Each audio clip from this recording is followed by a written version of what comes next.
Bonjour, ici Mathieu Ludovox.fr, bienvenue dans ce Ludo Chrono. Aujourd'hui, je vais vous parler de Styx, qui est un jeu pour 2 à 6 joueurs et joueuses de 14 ans et plus, et des parties d'environ 45 minutes. Dans ce jeu, les joueurs et les joueuses vont enchérir pour essayer d'avoir la meilleure armée.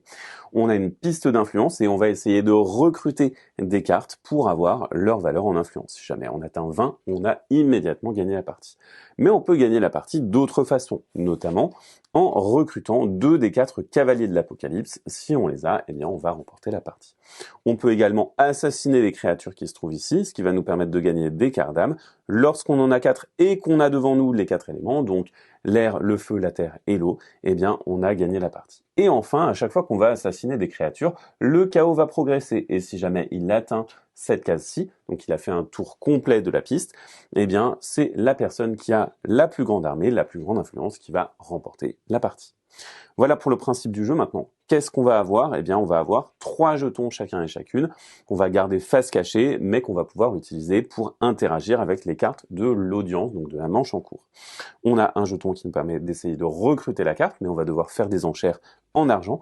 On a un jeton d'assassinat, d'élimination, mais pour lequel on va devoir faire des enchères en puissance.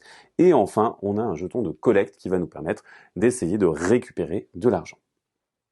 Comment est-ce qu'on va les jouer? Eh bien, tout d'abord, lorsqu'on a une audience, on va révéler une carte sur chacun des emplacements et ensuite, on va pouvoir commencer à jouer en plaçant chacun un jeton face cachée à son tour en partant du joueur qui a le marqueur premier joueur. Ici, par exemple, si je souhaite recruter le golem, eh bien, je vais prendre secrètement mon marqueur de recrutement, venir le placer face cachée sur le golem. J'ai fini mon tour de placement, on passe à la deuxième joueuse. La deuxième joueuse, elle veut collecter et elle va venir se placer ici. Ce joueur-là se place ici, cette joueuse-là se place là et ce joueur-là se place ici. Alors, on a chacun et chacune placé un marqueur, on va pouvoir passer à la révélation. Et là aussi, on va venir révéler dans l'ordre du tour. Je vais donc venir révéler mon jeton, il s'agit d'un jeton de recrutement. Dans ce cas-là, je vais devoir faire une enchère en argent. Je vais donc choisir de dire que mon enchère, c'est 2 pièces. On va passer à la joueuse suivante. La joueuse suivante va essayer de faire une collecte. Si la carte n'est pas assassinée, alors elle pourra faire sa collecte. Donc on va simplement continuer la résolution. Ce joueur-là va indiquer qu'il voudrait recruter cet orc pour 3 pièces. Et cette joueuse-là va indiquer qu'elle voudrait assassiner l'orc. Pour assassiner l'orc, eh bien on va faire une enchère. Et cette enchère, elle ne sera pas en argent, elle sera en puissance de vos cartes. Et donc vous allez simplement essayer de dépenser vos cartes.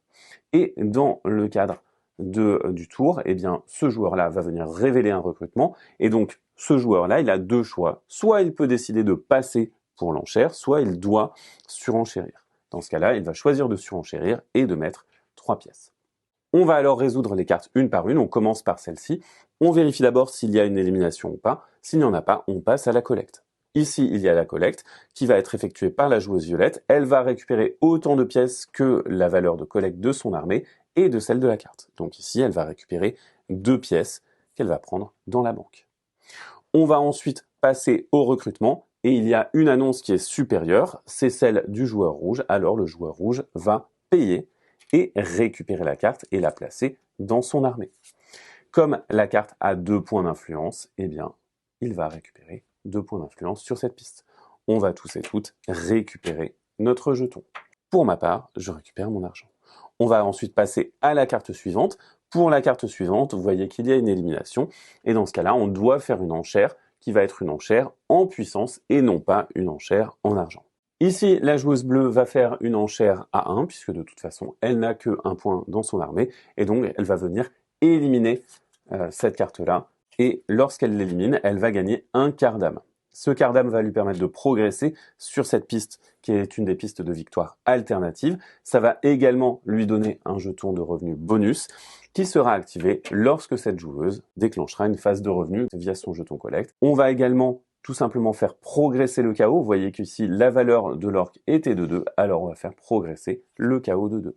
On a terminé l'audience, on va alors pouvoir passer au tour suivant en révélant de nouvelles cartes. On va avoir des cartes qui ont également des pouvoirs qui vont nous permettre de réanimer nos cartes, d'aller en chercher, des zombies qui vont résister lorsqu'on va venir les retourner en les assassinant, on a les cavaliers de l'Apocalypse, etc., etc.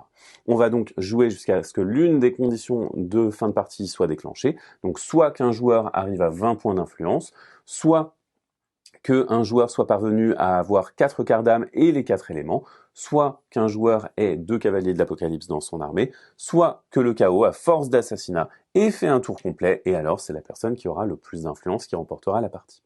Voilà pour le principe de Styx, qui est donc un jeu dans lequel vous allez essayer d'enchérir pour récupérer des cartes qui servent vos objectifs, mais attention, il existe beaucoup de façons alternatives de remporter la partie. Maintenant, à vous de jouer, à bientôt sur ludovox.fr.